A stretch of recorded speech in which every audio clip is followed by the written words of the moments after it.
Halo, selamat siang semuanya, Bapak Ibu sekalian. Perkenalkan nama saya Dara Aprita sebagai seorang project consultant di BIPO. Jadi hari ini kita mau conduct meeting mengenai project software HRMS dari PT Harum Manis. Seperti Bapak Ibu sudah tahu, project ini sudah berjalan dan ada request dari PT Harum Manis juga. Jadi project definition-nya sesuai dengan kontrak yang kita sudah sepakati di awal, itu 40 hari pengerjaan instalasi software dengan budget atau biaya sekitar 100 juta dalam waktu 6 bulan. Nah, fitur-fitur apa saja yang diminta untuk ada dalam software dari PT Harum Manis yang seperti yang sudah dilihat di slide, ada uh, kehadiran karyawan, lalu gaji karyawan, serta pengajuan cuti untuk karyawan. Namun ada permintaan fitur edition nih dari klien kita, dari Bapak Ibu klien dari Harum Manis, PT Harum Manis, yaitu penambahan employee tracking fitur. Jadi fitur untuk nge-tracking karyawan yang termasuk dari lokasinya, tempat bekerja, dan histori juga penggunaan device dengan catatan tidak ada penambahan uh, biaya gitu ya dari klien kita ya, dari Ibu X.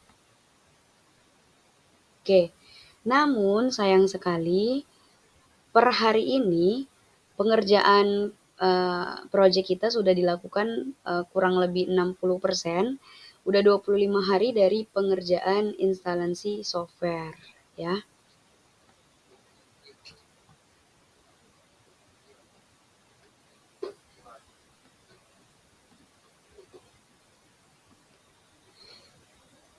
Nah, jadi untuk menganalisis dan mengidentifikasi sebenarnya kita butuh atau tidak dari penambahan fitur ini dilihat dari kacamata baik dari sudut pandang BIPO sebagai seorang developer ataupun dari sudut pandang klien.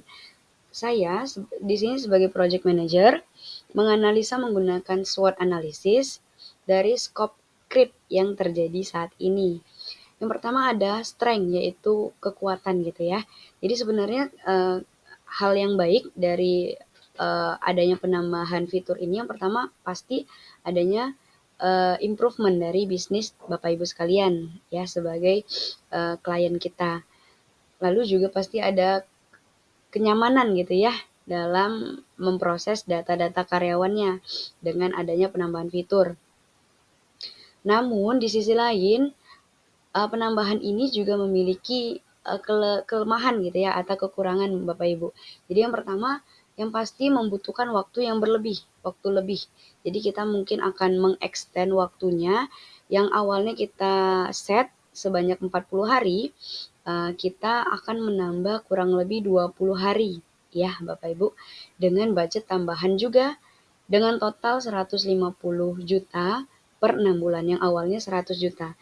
Karena penambahan fitur berarti juga membutuhkan resource, jadi untuk budget juga pasti akan bertambah.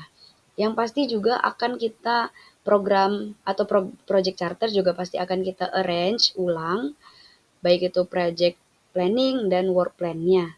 Lalu kita juga pasti membutuhkan proposal ulang berkaitan dengan kontrak dan seterusnya.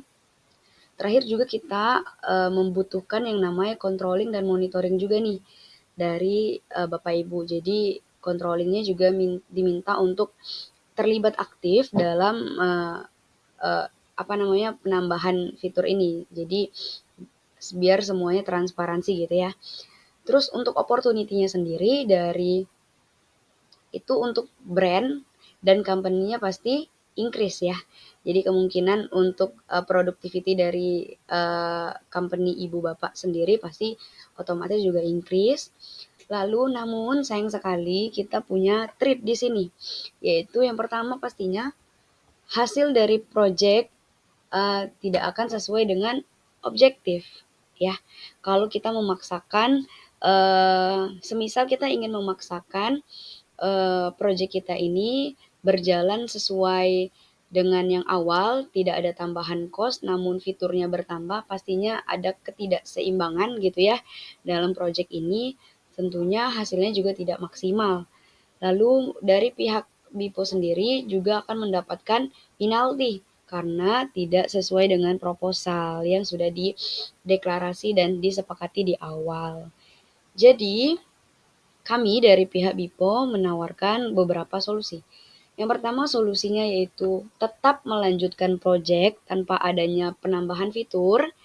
Nah, jadi tanpa adanya penambahan fitur, jadi budget pun dari Bapak Ibu juga tidak akan bertambah, namun sayang sekali fitur yang diinginkan tidak bisa ditambahkan dengan budget yang sudah ditentukan itu. Namun jika ingin tetap melanjutkan penambahan fitur, sudah pasti kita harus me-arrange budget tadi ya, budget tadi yang harus dialokasikan, ditambah alokasinya, lalu juga melakukan time estimasi juga, time estimasinya di-extend, ditambahkan, melakukan planning juga dari perusahaan Bapak Ibu terlibat aktif dalam monitoring dan controlling juga. Jadi kesimpulannya itu saja dari saya sebagai seorang project consultant di BIPO. Untuk hal itu, berkaitan dengan itu, please discuss ya dengan timnya Bapak Ibu bagaimana untuk decision atau keputusan akhir dan opininya. Jika punya pertanyaan dan meminta informasi lebih lanjut, bisa tanyakan langsung pada saya di kontak yang tertera dalam slide.